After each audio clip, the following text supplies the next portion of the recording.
situation and prevent further bloodshed. We want to see calmer We simply have to focus on this man. we as a referee He scored 4 in his last 3. What will he produce today? Stay with us on EA TV. And we find ourselves in one of the great football cities, Liverpool, here at Goodison Park. I'm Derek Ray, and with me here on the commentary box is Stuart Robson. And looking forward to bringing you action from the Premier League coming right up. It's Everton taking on Chelsea. Well, Derek, we can talk about coaches and their methods, but it's now down to the players. Great opportunity! Oh, it's in! And it goes down as an own goal by the keeper. That must be avoided. Well, France and Germany and along with other countries urging Israel to avoid any escalation. Yesterday, the White House told Israel that the US would... Well, as you can see, there's not much he can do about that. He's so unlucky, but it goes down as an own goal. Officials said President Biden told the Israeli Prime Minister Benjamin Netanyahu to think very carefully and strategically about how to respond to Iran. It is the US. Back underway, and 1-0 it is. Let's see what happens next. Largely about the extraordinary success of last night. We don't see Iran, we don't see Venezuela. And unable to pick out a teammate, and that'll be a throw.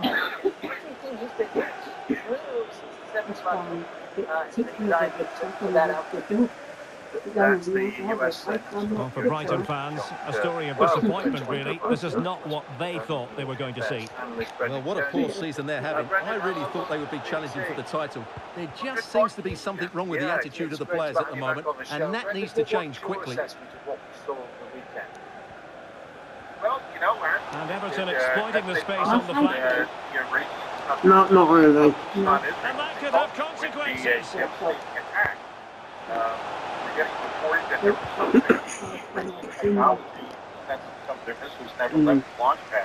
Let's get the latest on the injury situation from our pitchside man, Geoff Shreeves. The problem he has is in the calf. No shortage of excitement. Level again. No wonder they're excited. 300 some-odd rockets, UAVs bring it down to Israel, probably less than 1% made it all the way. So really, in many respects, well, here's the replay. Watch how he goes past his man with such ease, and it's just a change of pace. But there's still plenty to do from here. He hits it so well, though. Lots of pace, lots of power, and the keeper just can't react in time. It's a great strike. That Iran should be smart as well as tough, and essentially, Israel, I should say, should be smart as well as tough. So back underway. 1 goal apiece here. Israel, after this, has managed to defeat Iran with technology-wise, and also recalibrate its relationship Read that with its pass allies. all the way, cutting it out. Especially falling out. Weren't they over this streak with the Palestinians? Well, who will be the player to decide the outcome, to determine the course of events? No reason at all why it won't be this man, Stuart. What do you anticipate seeing from him? Opportunity here. Goalkeeping of the highest order. Well, he's got to be pleased with that save. It's absolutely magnificent.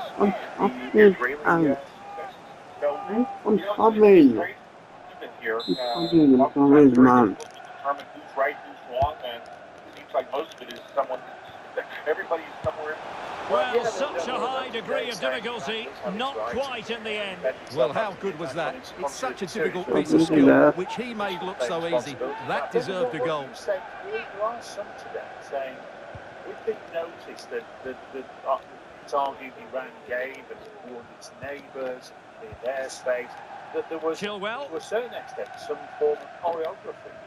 And he has options available. This was an attack designed not Everton unable to retain possession. Global conflict, or certainly a Middle Eastern-wide conflict, but just simply to show to have kind of an initial show of strength. Do you buy into that? I do. Running with the ball confidently. Can he give them the lead? There it is! A fantastic goal, and no wonder he's off celebrating. And I really think that they wanted to send a message. It's important. They're speaking to the Arab. Well, here it is again. He goes past his marker so easily with just a drop of the shoulder, and his movement's so clever. Once he gets onto it, there's only one thought in his head: smash it as hard as possible. What a good goal. Carefully calibrated in such a manner as to... Well, he has to come up with a game plan. His side are struggling now. Yes, I think that's So Chelsea restart the game. Can they come up with an answer? Doesn't it, for things to go badly wrong. Brendan, what would be the Rather than a free kick, it's advantage Chelsea. Between Israel and Iran. I mean, presumably, Iran is a much larger country. They look as though they want to make this move count. Technologically agile, isn't it?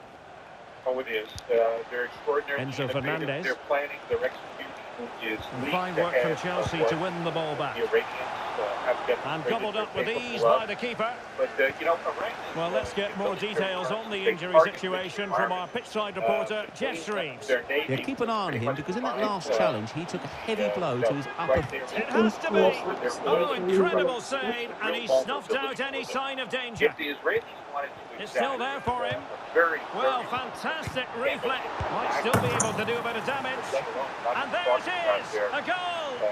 I must say, much to the annoyance of the keeper. Much more so what the Iranians are capable. Well, here we can see it again. Normally I'm the first to point the finger at a goalkeeper, but I think it's a good initial save. I'm not sure he could have done much more. Just a bit unfortunate, really, that it dropped to an opponent. The Israelis will be able to restrain themselves, or at some point there will be a level of revenge here. Well, he knows this is going to be a tough game now. He's got to get his side playing again here. Well, another equaliser. What a topsy-turvy game this has been. Well, that's how to keep the opposition at bay. Good-looking move, this. Oh, he'll take it on. Well, the bar can be the goalkeeper's best friend. Fancies a pop from here. Oh, commanding goalkeeping. Well, the referee has decided that the injury is sufficiently serious for play to be stopped. Treatment required. Joining us. Always a pleasure. Thank you, Brendan Kearney there, retired US Marine Colonel, Military Affairs Analyst on the latest from Israel. Iran is 1756. Live Drive. Tony Livesey and Claire McDonald. Thank you so much for joining us at Time Live Drive.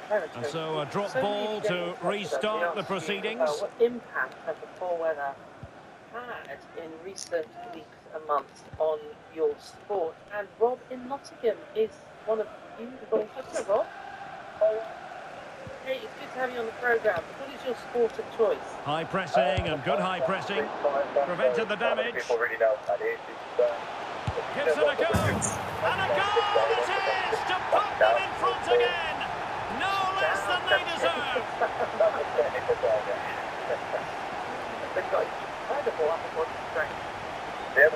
Well, here you can see what a good goal this is. He hits it so cleanly, and the keeper has no chance. That's a great strike. Election races for the World Championship. Was it the weekend? Yeah, just gone, yeah. What happened? Well, I can't really remember. It was pretty terrible to start with, like a massive headwind. Once you got to do our selection races, we normally take about 40 seconds to a race. On with the game then, 3-2. What will happen next? It's the longest race I've ever long.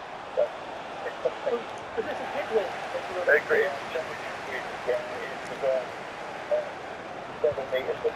Nkunku, vital intervention. Nkunku. This could level it. Oh, but the keeper with an important save. How important is that? Well, he should score from there. That's a wasted opportunity. He should beat the keeper from that sort of distance. People go there and do like the one water rafting and things like that as well. Like it's open to the public. And over comes the corner. And clearing it away. Well, breaking at pace is always a possibility. Give you a left foot, 3 times. Might be a chance here. Oh, that is a super save. Well, he had to finish that, but credit to the goalkeeper. That's a brilliant stop. Yes. Everyone does. Like I said, I'm playing for 14 years, but I'm at the end of my career now. I've got to keep the youngest on the toes, and then, yeah, it's a good race all told, but, you know, people there as young as 10 years old. And under pressure, that was a fine claim. But they did it over there all day, you know. They tried their hardest, little kids, you know, little hints in the boat, you know, absolutely giving it all the time. And so the first half story has been written. It's half-time here at Goodison Park. You certainly have got to give this man high marks for his work up to this point, Stuart. Well, I really liked his first half display. He was certainly the most influential player on the field, and I'm expecting more of the same in the second 45 minutes. I mean, we've got 8 in 3 weeks, we've got time to turn around. Hopefully it'll be a little bit nicer out there.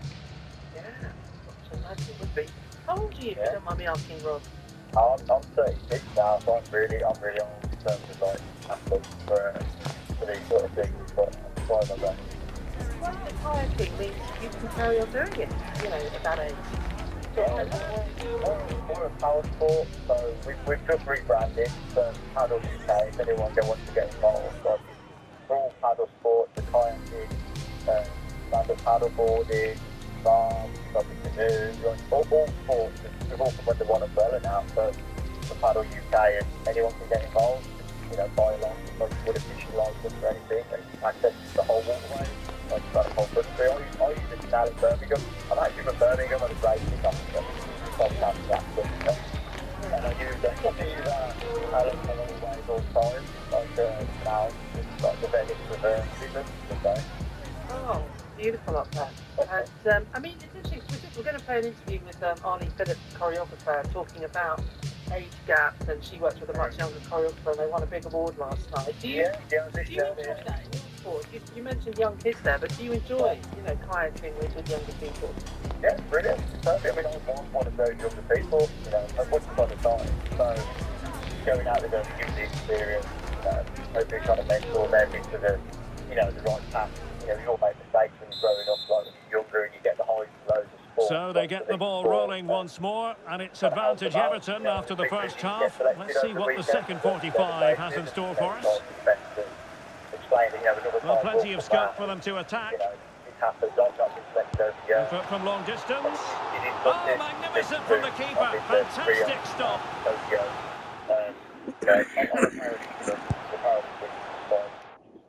Amazing, and then hopefully we'll find out in June if one of us will go out to Paris. Hopefully. Yeah, fantastic. Well, listen, Rob, good luck and keep in touch and let us know how you get on. Thank you. If anybody wants to follow, like I said, anything, there's Paddle UK or my own handle, Robert Oliver G, and you can see all the other guys do that. If anybody's interested in following the story. But yeah, well, the danger is still there. Rob, smash it down. Oh, that is extraordinary! True athleticism to make contact in that fashion, and it's one of the finest goals you're ever likely to see. Simply stunning.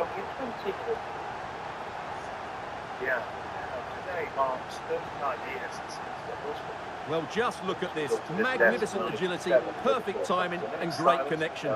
What a goal that is.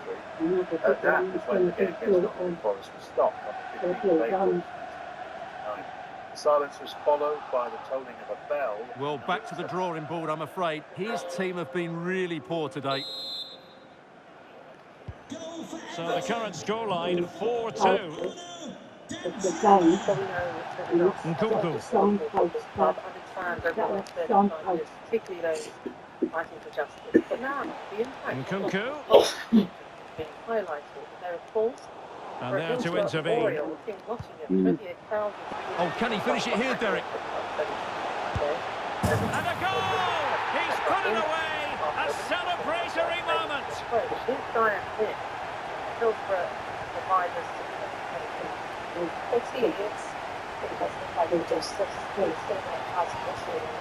Well, here it is again, and it's all about the pace on the counter-attack. They were so quick to break out from their defensive positions, and then through on goal, he just goes for power and smashes it past the keeper. There's no stopping that. What a great finish. I'm going to listen to people and thinking what they were saying. Our fans who were in the stands, and I realised our fans in the stands are suffering as well, and what they saw was horrendous. Gallagher. By 2021, sort of realised that Nottingham fans were there as well. Well, a new podcast, Hillsborough Unheard, Nottingham Forest fans. This is looking threatening. The anniversary of the tragedy. You can listen to that on BBC Sound. Can they convert? Oh, tremendous reflex action there from the keeper. Well, he didn't have long to react, did he? But that's a top-class save, I have to say. Turned out to be bodies. They've decided that now is the time to go to the bench. Stretchers and carry them down, deposit them in the penalty area, standing there watching this unfold, helpless. So we saw everything, and I remember... Now the short corner routine. Really good improvised goalkeeping. Sorry. And the Chelsea throw-in coming up here. Well, doesn't have to do it on his own. I remember standing on my seat. A lovely attempt. Well, full credit to him. He had the audacity to try it. Well, that's so close to being a lovely goal. It just doesn't come down in time. You know, and to watch people give CPR in front of you, seeing crushed faces, you know, that's memory that never goes away. Well, just to point you in the right direction, we have more live action from the Premier League coming up here. Oh, what a goal! A tremendous strike! Hard to believe that he elected to take on that shot. Absolutely brilliant. Well, here it is again, and wow, just take a look at this. He's absolutely nailed this one. What a strike that is from distance. Also, Sarah behind the podcast, and also lifelong Forest fan. Well, no wonder he's delighted. They're bossing the game now. Good evening. So let's start with you then. What brought this idea on? Is this something that you've heard down the years, that there just hasn't been enough recognition of what the Nottingham Forest fans went through as well? Yeah, I've been on the radio here in Nottingham for 20 years, and every year when the anniversary comes round, it occurs to me that there's the sort of silence, or there has been in Nottingham about this, a lot of silent pain. Clearly it's a Liverpool tragedy. None of the Nottingham Forest fans died, but as you heard there were 28,000 of them in the stands, and they witnessed what they witnessed that day, and they went home, and by and large nobody talked about it for 30 years. And I've wanted to understand why that is, why people are kind of clammed up and locked up tight, why the cities, the clubs and the fans in the aftermath of this disaster didn't sort of come together in grief, and they went their separate ways. Of course, Liverpool were fighting a campaign for truth and justice, and here in Nottingham there was quite a lot of silence. There was also nowhere to go, there was nowhere to commemorate, there was no kind of focus point. But things have changed more recently, and that's what we explore in the podcast. Pete, you were just 25. Who were you there with? I was there with my dad and my brother. I lived in London at the time. I'd moved away from Nottingham, moved back since. So I travelled up, met my brother and my dad there. My dad's no longer with us. He passed away 11 years ago. And we've never mentioned it once. It's never been discussed in our family. It's a strange wall of silence. My partner asked me today, which of the 8 lads that I sit with, we have 8 season tickets together in the Trent tent, who was and who wasn't at Hillsborough. I've known these lads since I was at primary school. I don't even know who was there. I think a couple of them were, but it's an odd thing. It's a very strange thing. I don't want to, make you relive that day. It sounds, obviously, it's incredibly traumatic, but can you give us an idea of how close you were to this unfolding tragedy? Yeah, well, I can be pretty precise because I was practically pitch length away, so 100 plus yards myself. But so I was on the Cop at Hillsborough. That was traumatic enough for me because the attempts at revival were all conducted in the penalty area in front of us. But I think what you have to also remember is that Forest fans also have the South Stand at Hillsborough, so I do know some people who were sat right in the cork flag within touching distance of the fences at the Lepping Lane. Reading it through. Those are the people who seem the most badly affected, but still haven't been killed tonight. I know a guy who's in that part of the ground who still repeatedly wakes up in the night and calls the police thinking... And no way to sugarcoat that one, Stuart. Yeah, well, sometimes it's worth having a shot from distance. He never really set himself to hit that cleanly. No one's attempted hijacking. The last thing we want to do, but there are some people. There's a continuum. There are people who are, say, completely unaffected. There are people who cope with it well. Did you not talk about it, do you think? And as you say, the friends that you've gone to see... Well, he's certainly not alone. All those years, you don't even know. Well, a nearly moment, just over the top. Because it is too painful to talk about. Yeah, I think it's a product of the times. I think it would be different if it happened now. There'd probably be support set up within 5 minutes. We'd all be discussing it on social media. Anyway. I don't know if it's a product of being male. Do we not talk about this sort of stuff? I don't know. I think there are lots of factors. There was a feeling that it was Liverpool's tragedy, not our tragedy. There was some difficulties around. They've given him too much space. Well, somehow the goalkeeper got to it. But got that wrong. Whether it's ill-advised or not, the things he said, and that creates a little bit of animosity. Understandably, it was just a very difficult thing. I think there's also an element of survivor guilt. It would have been better if we'd been that end because we were small club.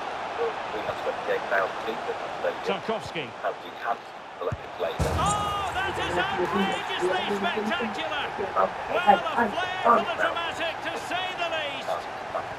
We'll be replaying that one over and over again for a long time to come. Let's talk about. Well, just look at this piece of skill. He times this absolutely perfectly. Great connection as well. We'll see this for years to come. Fantastic goal. Moving the back there. Moving the every day. Well, he knows his team haven't been good enough in this game, but how does he change it? Quite terrifying dreams. I can't tell you that I wake up in the night shouting, and it's quite often about that. In the immediate aftermath, And he keeps going. And let's give credit to the defending.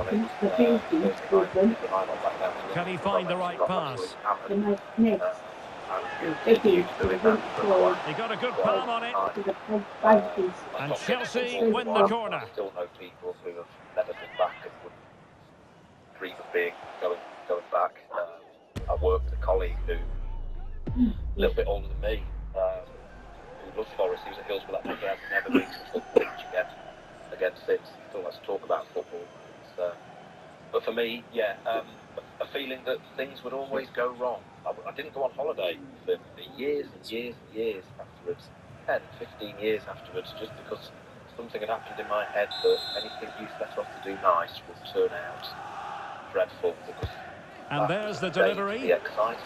Not too fussy in clearing his lines. Counter-attacking, very much an option. In with a chance. Well, it was so easy on the eye, that counter-attack, but no reward for them. Yeah, it was all good until the final effort. It just shows how devastating they can be on the break, though. Podcast, and there are calls for a Hillsborough Memorial in Nottingham. That will be the start of the healing process, and people in the city who were there, maybe this can be the start of a conversation that can start to heal those people and their experiences. The focus that can be on them, people like you, for a change. Well, using the space really well, but now can they push on? Well, that's really sound goalkeeping, not letting the opposition have any scraps. Input from long distance. The referee is given a corner. And allows people to access poetry around that. But there is a campaigning element to it. We have requested a memorial. I wrote to Forest several years ago, suggesting that. Was told at the time that it was inappropriate and too controversial. Don't know why. Well, showing good vision. Michael Keane. A wild attempt. Not that the goalkeeper is complaining. Well, he probably should do a lot better there. That was half a chance. A little more, and there are more positive noises. Current chairman Tom Cartledge, which is great to see. But a point for people to go and reflect. Today's the first day in several years that I haven't been able to be at Anfield for the anniversary. I'm in Buenos Aires. Really closing him down. So I've not made it there, but it would be great for there to be somewhere. Using his strength to shield the ball. Not made it look routine, but read it well. He has teammates around him. Just couldn't get it through. Pete, it's so good to talk to you. Thank you so much for joining us. We really appreciate it. Pete Hillier there. Sarah Julian from BBC Radio Nottingham. Where can we hear the podcast, Sarah? Available now on BBC Sound. It's called Hillsborough Unheard, Nottingham Forest fans. And whilst it's upsetting, I think you'll also find that the communication and the connection kind of between the two sets of fans which have started to emerge is actually really quite uplifting. Thank you so much for joining us. We really appreciate you giving us your time. Hillsborough Unheard, Nottingham Forest fans. Thwarting him. Let's get the news headlines through the box. Takes the shot. Just missing narrowly on the volley. Well, it's a fantastic effort. Difficult technique, but he caught it so well. He's unfortunate. On Israel over the weekend was carefully calibrated. Brendan Kearney says Tehran wanted to send a message to the Arab world that they wouldn't be pushed around. Rishi Sunak says he'll talk to the Israeli Prime Minister Benjamin Netanyahu about a possible response. The judge in Donald Trump's criminal trial has told him he'll need to behave if he wants to stay in the courtroom. Justice Merchant told the former president that he can be excluded from the proceedings if disrupted in any way. Mr. Trump denies covering the push money paid to the porn stars who are damaged. Plenty of support here. He's in with a chance. Determined defending. 97 match was the event. And cold around the world is turning wisely and dying because of warmer oceans. Where scientists say hot sea can cause the mass cold bleaching event around the world. Those are the headlines from Andy Everson. Hello again, Tony. The Premier League delivered so much drama, didn't it, over the weekend? And the football continues tonight as Chelsea host Everton at Stamford Bridge. Mark Scott is next. Hi, Dennis. Yes, having officially appealed against their latest points deduction, Everton aim to add some vital ones here later, but to say history is not on their side would be something of an understatement. They've not won any of their last 28 league games here, with their most recent Premier League victory at the Bridge coming in 1994. Sean Dyche has frustrated Chelsea a fair few times before. Mourinho, Sarri and Good effort here. Oh, really hit with venom and off the woodwork. Well, that's a great shot. He just hit it with such power. I'm not sure the keeper would have got that, you know. Slipped to draws by that very scoreline against other strugglers in Sheffield United and Burnley recently. Mark, thank you. And Mark, we're bringing you updates on Hard Life Sport from 7 throughout the Monday night. Of course, tributes have been paid to the former England and Kent spinner Derek Underwood, who's died aged 78. 297 wickets and 86 Test appearances for England. Former England captain David Gower has been spoken. Yeah, he's described as Young. Miles from goal. Can they put it away? Well, you can't really head them any better than that. But the goalkeeper was up to the task. So now a corner. Wickets of the Muslim pitch. If he gripped for it, he was unplayable. If it was a flat pitch, but it could still slide things down, and his consistency was all.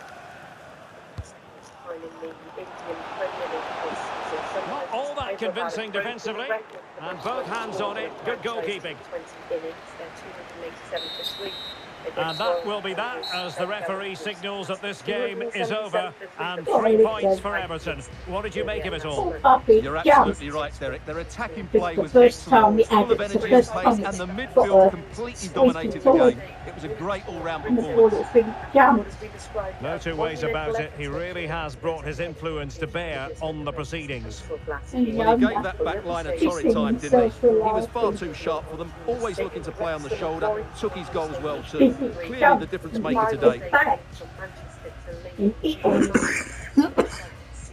John Dutton says the women's race will be shorter than the men's 6-inch race, but unfortunately people wisely. We hope very soon over the next couple of years that we'll have the same number of stages races and having the same proportion of prize money this year for everything we do. So to be running this as a federation, running this under a events banner, it's really big moments of doing the right thing is so important for British cycling. Andy Murray doesn't require surgery on his ankle, but he doesn't yet know when he'll return to action. Got time for a couple of questions? It's the Miami Open. And Britain's Jake Clifford doing the second round of the Munich Open, but Dan Evans lost in the opening round of Barcelona. It's the latest from BBC Sport. A look at your travel. It's been really busy tonight. We've had many motorway closures. We've had bad weather as well, winds and heavy rain. So the Avonmouth Bridge has reopened, the M5, northbound between 19 and 18. That was where a lorry caught fire. That was between Portishead and the M49. But the queues were back to junction 20 at Clevedon. And then I had a text saying it's actually further back than that. Are you sure it's still open? Or it is open. And it is open, but the queues are back to 21 at West East. The A370 also busy, that's northbound towards Bristol. Queues on the A38 again northbound towards Bristol as a knock-on effect. The M4 to Wales Bridge is now busy on the westbound side from England to Wales. That's because of the earlier closure of the M48 Severn Bridge because of the strong wind. It's all open now in both directions. The M6 and northbound approaching the M42 at junction 4A. That's it. That's Thanks where very we had a much. broken down vehicle, but queues remain. It's been backing up on the M42 northbound to 6 at Birmingham Airport. Not the M6, it's the M42 backing up to 6.